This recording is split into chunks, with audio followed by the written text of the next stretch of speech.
Hello everyone, welcome to SusTern Operations Stories, episode number 2, the late component that could stop assembly. So you are an assembly planner, you're looking at the dashboard, you see a 3-day delay, a small, minor, manageable blip sort of. But the reality? On an assembly floor, it can stop an entire production run. A quick recap. This series follows one operational story at a time and asks what an agent can coordinate, where a person stays accountable, and what outcome actually matters. Let's take a deep dive. As an assembly planner, you get a new promise date for a critical component. The old workflow is familiar.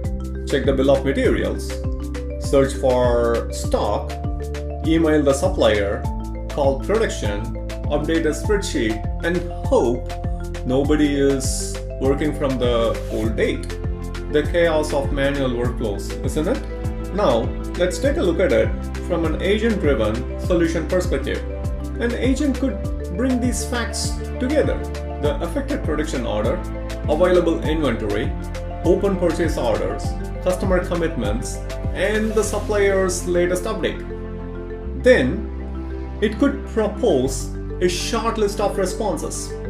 Use approved stock, release part of the order, reschedule the run, or ask a buyer to escalate.